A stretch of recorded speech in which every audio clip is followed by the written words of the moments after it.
All of us farmers have officially fucked around, and we have officially found the fuck out now, guys. I am on the verge of bankruptcy. I'm on the verge of tears.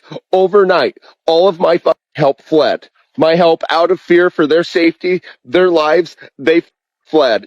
And now I am left out here standing in my unharvested carrot field.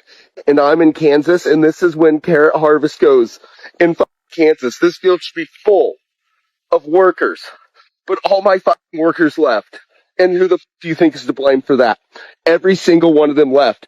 Now I have to by myself try to fill that truck with a load of fucking carrots in one day, and I can't do that, guys. I have to get these fucking carrots to market by next week, or my contract is fucking terminated. This is $936,000 worth of carrots right here, and I can't fucking pick them by myself. If they are unharvested, I will get kicked out of that contract, and I will get sued by the Planters Loves Carrots company. Guys, I was wrong, and I can admit that. When people were saying that mass deportations would greatly affect farmers, I didn't actually think they were serious. They said that Americans were unwilling to do the jobs that immigrants do, and I didn't believe them. But this new video that I just saw proved me wrong. It's just been harder and harder and harder to find those people to work. Bethany Gotts owns Quay's farm in Mountain Home, but now with fewer workers, a lot of the manual labor is left up to her. She tells me she's tried hiring locally, but it's been difficult to find people willing to do the hard work. Finding a legal American here that is going to work as hard as an immigrant is nearly impossible. She even posted job openings on Facebook. I had 7 people contact me about it, and when I sent them the description, I had no people respond. I went ahead and found the job listing. She's offering $2,000 to $3,000 a month for full-time manual labor on a farm. She says hiring undocumented workers is not an option, with serious risks for both sides. One, you're going to get fined. You have unfortunately, an employee living in fear. They could get picked up at any moment, and then you're without an employee. To keep her farm running, Gotts is hiring high schoolers and is now looking into the federal H-2A visa program. I have endeavored to spend $200,000 to build a small worker housing so that I can get H-2 workers next year. This woman had $200,000 lying around that she could have used to pay some strapping young Idaho corn-fed boys to do the manual labor on her farm, but instead built temporary housing for visa workers. I never thought I'd live to see the day where liberal media was telling people, are you unwilling to pay Americans a fair and decent living wage for hard manual labor? Just import a bunch of people to do it for way cheaper and then put them in a house and they can't go anywhere else because what other option do they have? Man, I feel like there's a term for that, but it's just slipping my mind. You want to get rid of illegal immigrants? Quit eating. And that's for everybody. That's, nationwide. If you want to get rid of them, quit eating. That'll solve the problem. But when only 5 pickers showed up this morning to harvest his sweet potatoes, farmer Keith Smith saw possible ruin, the loss of his $500,000 crop. They're running scared because of this new law. And you're in trouble. I'm in trouble, bad trouble. Smith's 200 acres need 20 pickers, mostly Mexican nationals. There is not enough documented people here to supply that workforce. Most of your workers are here illegally. That's sure. If they got documentation, they got a better job working for me. Fernando Aldeman, a Mexican national, has worked Smith's farm since 1992. Everybody's just scared. Yeah. Now, are you here legally? No. No. So, are you scared? Yeah, I'm scared.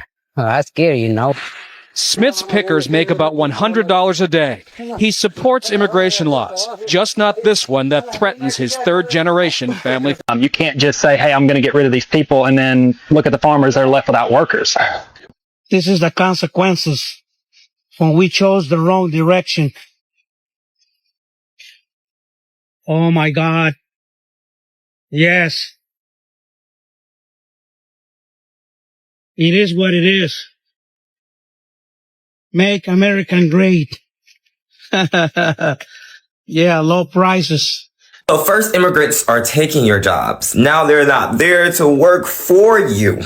Pick a fucking struggle because you can't have both. Hey MAGA, you know all those jobs that you guys were complaining about that immigrants are taking? Yeah, they need you now. Those farmers, they need you. There are so many videos going around now of vegetables and fruits being left behind, molding, rotten, and it's because no one is going to pick it. No one's helping out. You white MAGA supporters were so upset that these hardworking immigrants were doing the jobs that you did not want to do. Well, here's your chance. Here is your time to shine, MAGA men, MAGA women. Come on. All these damn illegal aliens taking over American jobs, it ain't right because they're all criminals, you know. That's why we need a strong leader that'll put Americans first. That's why I voted for him, because he said he's going to deport all them illegal aliens, okay? Because I'm a proud American farmer. I don't need no illegal immigrants taking over my jobs. Ain't that right, Jose? Jose? Juan? Pedro? Where did y'all go? Hey, where did they go? They left. Why did they leave? They got work to do. Because they were illegal, and you voted for the guy that wants to deport them. Not really the most stable working environment. What? But I need their cheap labor to make my thin profit margins to make sense financially. Well, you should have thought about that, because now you're going to have to hire Americans, and they're going to unionize and ask for higher wages and eat into those profit margins. But are you saying that I have to face the consequences of my own actions? Because we can't afford this. We're all going to be bankrupt in 2 quarters. Funny how life works that way. And is so passionate about immigration as part of agriculture, it's that, guys. You don't know the whole picture. Now, should we have illegal immigrants working in the field? Should we have illegal immigrants working in construction? Should we have illegal immigrants working in hotels and wherever else they might be? No, we shouldn't. But they are, and there's tens of millions of them working in the system. So if we just say, hey, they got to get out of here, well, you have to have a solution before you just send people out the door. Now, I'm not talking about ethics today, and I've talked a lot about ethics. Let's just talk about economics. Let's just talk about the reality of economics. You send 10 million people out the door that are filling 10 million roles in the United States, and 80% of those people are working in agriculture. What do you think is going to happen? You think you're going to eat tomorrow if there's all of a sudden not people there to harvest, to pick, to pack, to drive the tractors, to do everything?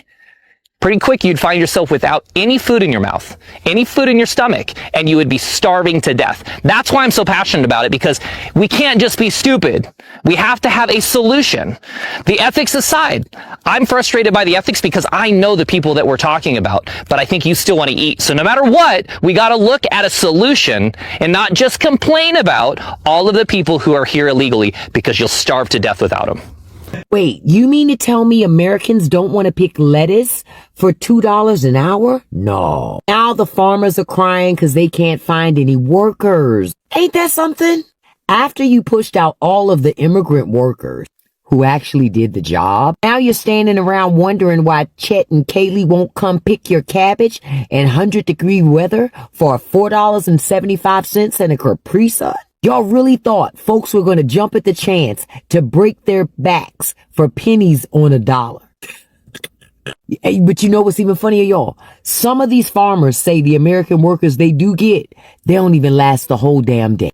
One guy said somebody walked off by lunch, and honestly, I support it. Listen, I wouldn't be out there picking strawberries and fighting bees and being dehydrated just so that farmer could sell those strawberries for $12.99 a box at Whole Foods. Negative. See, they've been telling you this lie for years. They took our jobs. Nah, Americans, you didn't want those jobs. You just didn't want them to have the jobs either. Now look at you, a field full of crops and not a soul to pick them. Next time, think twice before turning labor into a culture war.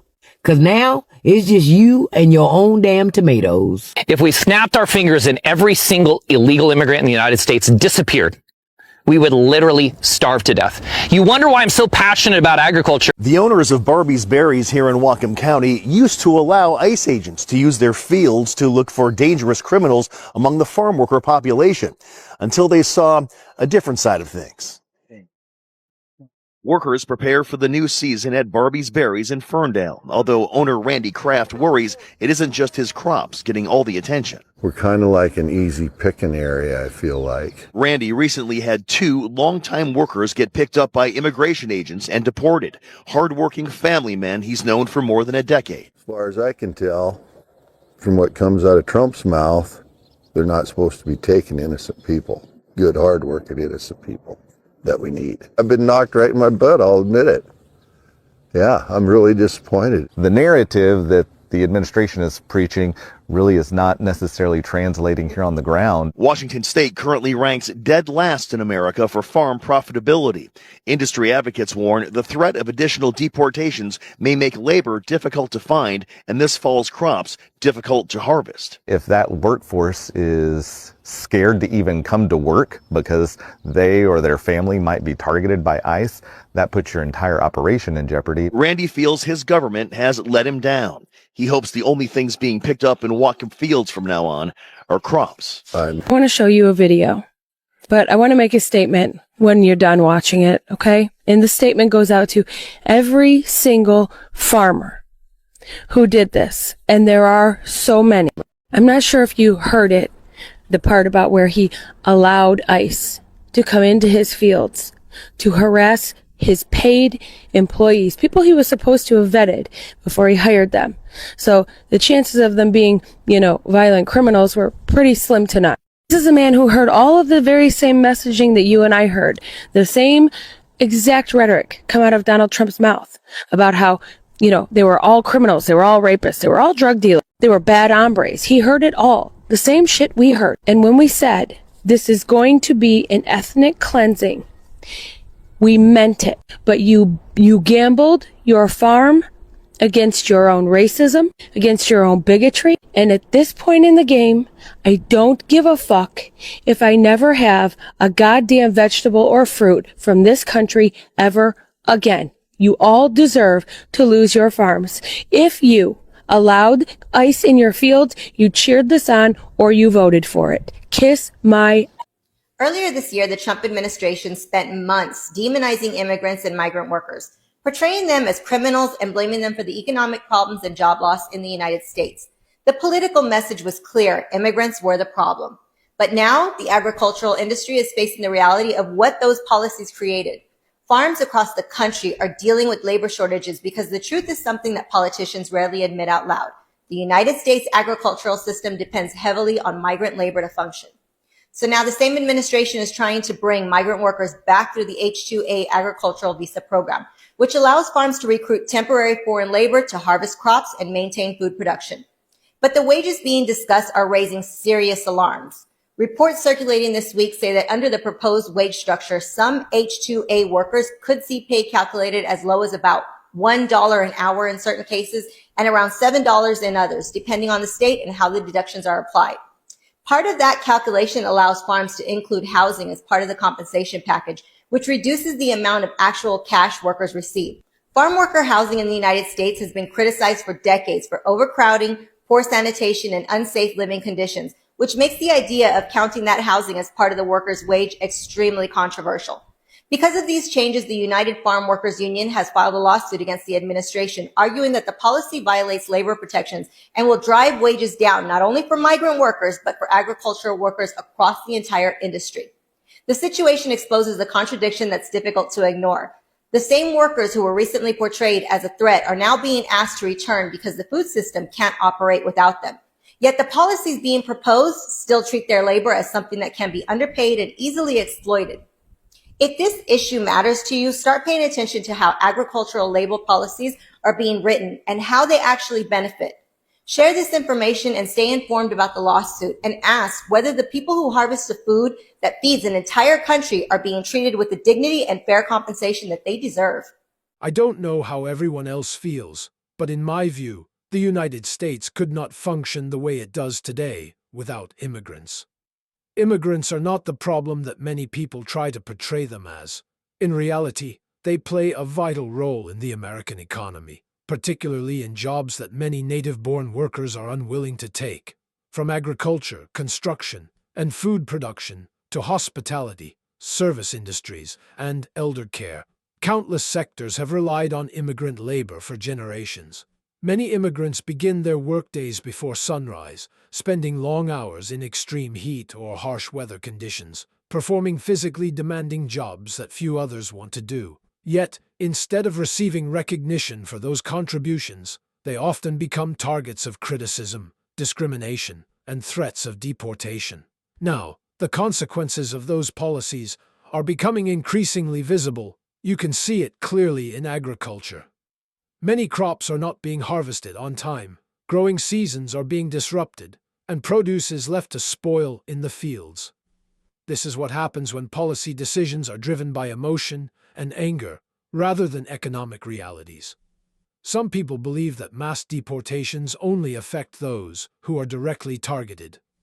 The truth, however, is that when millions of hard-working people are removed from the labor force, the negative consequences spread throughout the entire economy. The same principle applies to tariffs.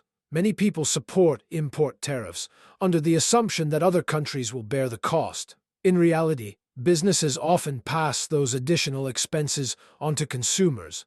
The result is higher prices for food and everyday goods, while American farmers lose access to important export markets.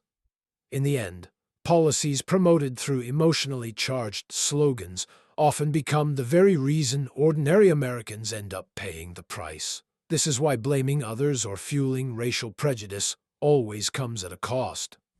Hatred does not only cause moral harm, it also weakens the economy. When voters make decisions based on frustration rather than reason, they often end up hurting their own interests. The United States became the nation it is today because of people willing to work hard, build better futures, and create new opportunities. And immigrants have always been an essential part of that story. From the first railroads to vast agricultural operations, from local restaurants to hospitals, and from small family-owned businesses to major corporations and entire industries, immigrants have helped build modern America. They are not a burden on society. They are contributors. They are workers, community members, and above all, human beings who deserve to be treated with dignity and respect. For that reason, political leaders should stop labeling immigrants with negative stereotypes or turning them into scapegoats for every problem while continuing to benefit from the labor they provide. I believe that if a country truly values hard work, it must also value the people who contribute their labor every day. If a country genuinely values family, it should not pursue policies that separate families. The United States needs a more sensible, practical, and humane approach to immigration reform. If fear and hostility continue to drive political decisions, the country will face increasingly serious consequences. No nation can achieve long-term prosperity when its people are encouraged to turn against those who help keep society functioning every single day.